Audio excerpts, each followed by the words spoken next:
Good morning viewers. I hope आप सभी ठीक होंगे। आज के इस वीडियो में मैं ज़्यादा टाइम नहीं लूँगी और मैंने कैसे प्रिपरेशन की थी CUET PG फॉरेंसिक साइंस के लिए वो आपको इस वीडियो में बताने जा रही हूँ।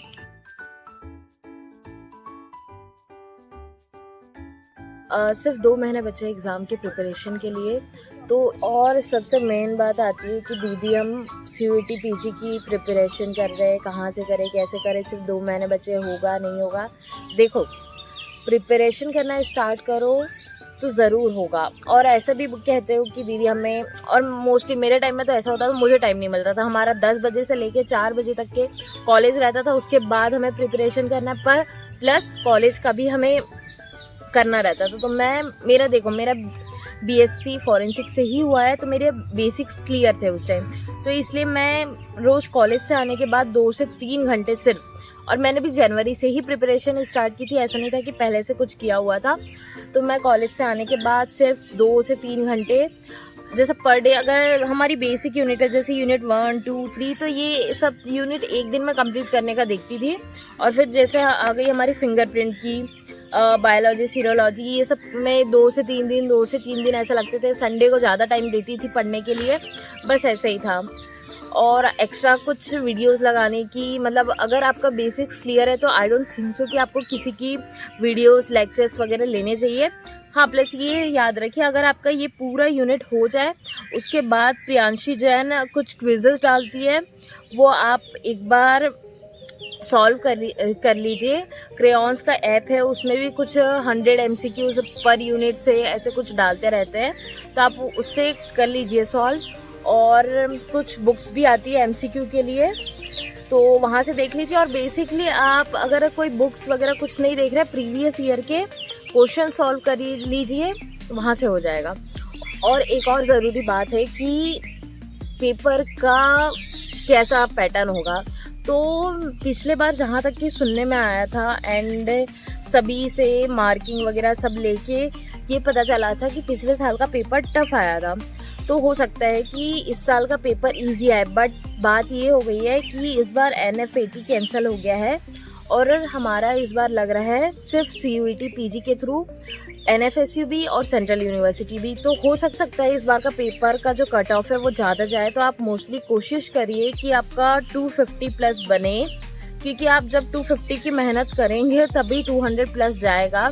हम सोचते हैं कि हम 200 लाएंगे, तो ऐसा कुछ होता नहीं और हम नीचे जाते हैं। तो आप कम से कम एटलीस्ट 250 प्लस की मेहनत करिए, तो आपका आराम से क्लियर हो जाएगा, टेंशन की बात नहीं है। मैंने भी यही चीज़ फॉलो की थी, वीडियोस देखना, गूगल्स, EPG पाठशाला, BS शर्मा। तो इतने शॉर्ट टाइम में आप कैसे प्रिपेयर कर सकते हैं अपने आप को CUET PG के लिए। और इस बार तो आपका एक प्लस पॉइंट भी हो चुका है कि सेंट्रल यूनिवर्सिटी और NFSU, ये दोनों के लिए आपको CUET PG ही लग रहा है, और जो NFAT था वो कैंसिल हो चुका है। तो आपका इसमें प्लस पॉइंट ये है कि पहले जैसे NFAT अलग देना पड़ता था, CUET अलग देना पड़ता था, और फिर किसी का रिज़ल्ट पहले आ रहा है, किसी का बाद में आ रहा है, तो इससे आपको जो कॉलेज चूज़ करने में वो बहुत दिक्कत जाती थी। जैसे कि मेरे टाइम में ऐसा हुआ था कि सेंट्रल यूनिवर्सिटी का रिज़ल्ट पहले आ गया था, उसके फॉर्म्स पहले फिल हो रहे थे, तो और फिर ऊपर से हमारी NFSU की एग्ज़ाम भी लेट हो गई थी लास्ट ईयर। उसी के कारण हो सकता है कि इस साल उनने NFAT कैंसिल करवा के CUET PG के थ्रू ही एडमिशन ले रहे हैं। तो इस वीडियो में मैं बताऊंगी आपको कि मैंने लास्ट ईयर 2 महीने के अंदर कैसे प्रिपरेशन किया था अपने CUET के लिए। देखो, तो आपका अगर बेसिक्स क्लियर है फॉरेंसिक साइंस में, तो इसके थ्रू जैसे जैसे मैं बताऊंगी आप आराम से 200 प्लस मार्क्स ला सकते हैं एग्ज़ाम में।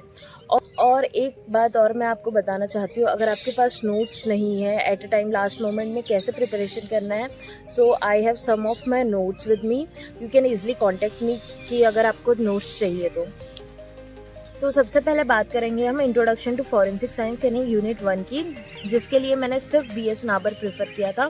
उसमें सारा बेसिक चीज़ दी हुई है, प्लस कब हमारा और कहाँ हमारा फॉरेंसिक लैब्स, BPRND, QD, सब ये सेटअप हुआ वो उसमें अच्छे से दिया हुआ है।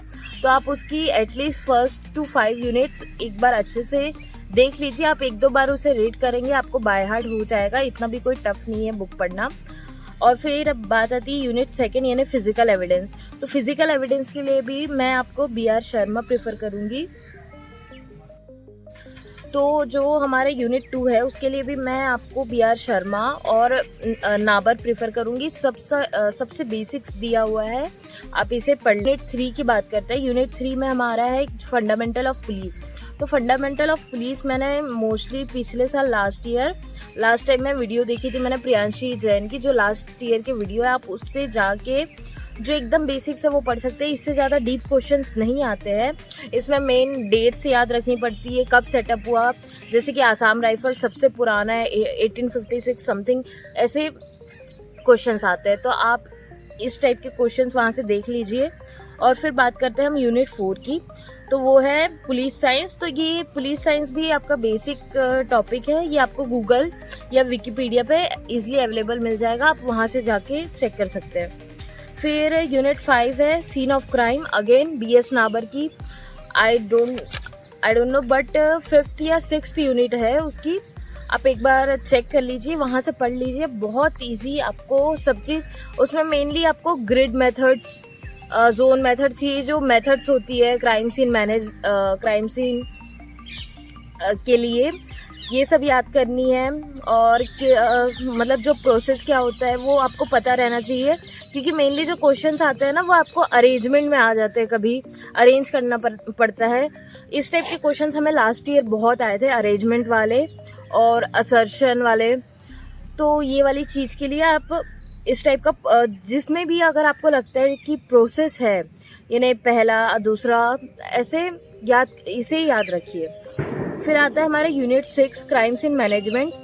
तो क्राइम सीन मैनेजमेंट आप EPG पाठशाला से देख सकते हैं, मैंने तो वहीं से देखा था। इसमें भी वही बताया ना आपको, प्रोसेस है और अलग अलग कुछ मैनेजमेंट्स है, logistic management and so on. तो ये आप EPG पाठशाला या फिर आप गूगल से भी देख सकते हैं, बहुत बेसिक्स आता है इसमें से, ज़्यादा डीप नहीं पूछता। फिर हमारा मेन जो चैप्टर्स चालू होता है unit 7 fingerprint, biology, chemical separation, जो इंस्ट्रूमेंटल टेक्निक्स है वो। तो फिंगरप्रिंट के लिए मैंने मेनली EPG पाठशाला पढ़ा था, यूट्यूब में कुछ वीडियोस डली है, और मेरी जो नोट्स थे वो मेनली जैसे फॉरेंसिक डाइजेस्ट, फॉरेंसिक रीडर वगैरह की जो नोट्स रहते हैं। अगर आपको फिंगरप्रिंट अच्छे से पढ़ना है, मेरे ख्याल से तो 5 दिन भी इनफ है आपको फिंगरप्रिंट पढ़ने के लिए। तो आप इसे फॉरेंसिक रीडर के साइट से पढ़िए, अच्छे से डीप नोट्स दिए हैं उसमें, बहुत अच्छे से आपको याद हो जाएगा, आपको समझ में आ जाएगा, ठीक है। एंड देन उसके बाद बात करते हैं यूनिट 8 जो कि बायोलॉजी, सीरोलॉजी, ये मेन टॉपिक्स है, इसमें से बहुत क्वेश्चंस आते हैं। और तो इसमें जो बेसिक्स है, आप बायो सीरो का मतलब सीरो की तो छोड़िए, बायो की बात करें तो इसका बेसिक्स आप NCERT से देख लीजिए, उसमें बहुत अच्छे से दिया हुआ है। देन उसके अंदर टॉपिक आता है अपना हेयर एंड फाइबर। तो हेयर एंड फाइबर की स्लाइड शेयर में कुछ PPTs डली हुई है, वहाँ से आप जा सकते हैं, कम से कम 3-4 स्लाइड शेयर में PPTs मिल जाएगी आपको, आप वहाँ से पढ़ लीजिए, इसमें भी बेसिक ही आता है। और फिर आता है फॉरेंसिक बॉटनी, तो अगेन आप EPG पाठशाला देख लीजिए इसके। फिर आता है केमिकल सेपरेशन की बारी, इसमें जो इंस्ट्रूमेंटेशन है तो इसके लिए आप नोट डाउन करिए, एक बायो करके एक YouTube चैनल है, तो उसमें सारे इंस्ट्रूमेंटेशन की प्रोसेस वगैरह दी हुई है, तो आप पूरा इंस्ट्रूमेंटेशन वहाँ से पढ़िए। अगर आप लास्ट मोमेंट में प्रिपरेशन कर रहे हैं, आपका बेसिक्स क्लियर है, तो आपको ये सारी चीज़ें आसानी से याद हो जाएगी। तो ये जो इंस्ट्रूमेंटेशन केमिकल सेपरेशन वाला पार्ट है वो आप बायो से कर लीजिए, उसकी कम से कम 8-10 वीडियो डली है अलग अलग इंस्ट्रूमेंटेशन पे, तो वहाँ से हो जाएगा। फिर आता है फॉरेंसिक मेडिसिन। तो फॉरेंसिक मेडिसिन की अगर बुक की बात करें तो एक KSN रेड्डी की बुक है और एक पारिक की है। तो अब आप ये दोनों बुक्स पढ़ने जाएंगे तो वो बहुत टाइम टेकिंग लगेगी, आपको एक एक चीज़ उसमें ढूंढनी पड़ेगी, और मेनली वो बुक्स है जो MBBS के लिए। तो अभी आप CUT PG जो है उसमें बेसिक्स क्वेश्चन आते हैं, हाँ, बट कभी कभी फेटल डोज वगैरह ऐसा कुछ पूछ लेता है। तो मैं इसके लिए आपको सेवी फॉरेंसिक करके एक YouTube का चैनल है, उसमें कम से कम 45 to 50 वीडियोस डली है अलग अलग टॉक्सिन्स के ऊपर, अलग अलग ड्रग्स के ऊपर, मेडिसिन्स की भी बहुत सारी है, तो आप उससे पढ़ लीजिए, उसके नोट्स भी बनाइए, लास्ट मोमेंट में पढ़ने के लिए ईजी होगा, या फिर नहीं तो आपको बार बार यूट्यूब खोल के देखना पड़ेगा। तो आप वहाँ से सेवी फॉरेंसिक से फॉरेंसिक मेडिसिन पढ़ लीजिए। उसके बाद हम बात करते हैं फॉरेंसिक टॉक्सिकोलॉजी के लिए। तो इसके लिए अगेन मैं आपको, अगर आपको वीडियो से ही पढ़ना है तो मैं सेवी फॉरेंसिक का बोलूँगी और दीक्षा शर्मा को बोलूँगी। आइदर सेवी फॉरेंसिक दीक्षा शर्मा फॉलो करिए या फिर दोनों फॉलो करके आप उससे पढ़ लीजिए। बेसिक्स है, सारी चीज़ क्लियर हो जाएगी आपकी। और फिर अगर आपको बुक पे जाना है, क्योंकि 2 महीना बचा है, तो आई डोंट थिंक सो कि आप रेड्डी और पारिक फॉलो करिए, क्योंकि वो बहुत टाइम लेगा। आपका 1 महीना तो ये 2 बुक पढ़ने में ही लग जाएगा। इसलिए मैं बोल अभी ये सब अवॉइड करके दीक्षा शर्मा और सेवी फॉरेंसिक की वीडियो देखें। आपको हार्डली 2-3 दिन में नोट्स के साथ आपका याद हो जाएगा, ठीक है। और फिर आते हैं जनरल केमिस्ट्री की बारी। तो मेरा एक्चुअली जो बीएससी में मैंने केमिस्ट्री नहीं लिया था, मैंने फिजिक्स लिया था एज अ माइनर सब्जेक्ट। तो मैंने इसे छोड़ दिया था क्योंकि मुझे ये टफ लग रहा था। अगर आपको भी अगर लगता है कि आपका कोई दूसरा सब्जेक्ट है माइनर, केमिस्ट्री नहीं है, तो आप इसे अवॉइड कर सकते हैं। इसके जगह आपको पर फिजिक्स में फोकस करना पड़ेगा। अगर जो केमिस्ट्री के 2 से 3 क्वेश्चंस आते हैं, क्योंकि ये इसमें बहुत बेसिक पूछता है, तो आप जैसे केमिस्ट्री के क्वेश्चंस आ रहे हैं तो आप उसे छोड़ सकते हैं। ऐसा नहीं कि आप तुक्का लगा के कुछ भी कर रहे हैं, क्योंकि वहाँ पर आपकी माइनस मार्किंग है। तो आपके ये तो देखिए 4 मार्क्स तो वो पर्टिकुलर क्वेश्चन के जाएंगे और -1 भी हो जाएगा। ऐसे आपके 5 मार्क्स चले जाएंगे। तो आप तुक्केबाजी मत करिए, जस्ट वो केमिस्ट्री अवॉइड कर दिया अगर आपको नहीं हो रहा है तो। देन बात तो जो ये बेसिक ऑफ फिजिक्स का था यूनिट, तो इसके लिए मैंने मोस्टली जो 9th-10th में टेम्परेचर, वेट, ये सब है वो देखा। और मोस्टली मेरे पास 12th के नोट्स रखे हुए थे, तो मैंने 12th के नोट्स से अपना मोस्टली पूरा फिजिक्स कवर किया था। उसमें बेसिक चीज़ें ही याद रखनी पड़ती है, जैसे कभी मोमेंटम पूछ लिया, ऐसे कुछ चीज़ें तो ये याद रखनी पड़ेगी। तो आप देखिए, अगर आपकी केमिस्ट्री अच्छी है तो आप केमिस्ट्री में थोड़ा टाइम दीजिए या फिर फिजिक्स में दीजिए। इसके 2 से 3 क्वेश्चंस आते हैं। तो अगर आपका पूरा फॉरेंसिक का बेसिक्स क्लियर है, आपने पूरा फॉरेंसिक का यूनिट किया हुआ है, तो आप आइदर केमिस्ट्री फॉलो करिए या फिजिक्स फॉलो करिए।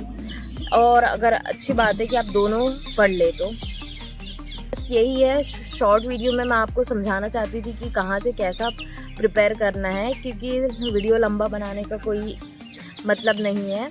आपको सिर्फ इन्फॉर्मेशन चाहिए जो मैंने दे दी है इस वीडियो में, दैट्स ऑल।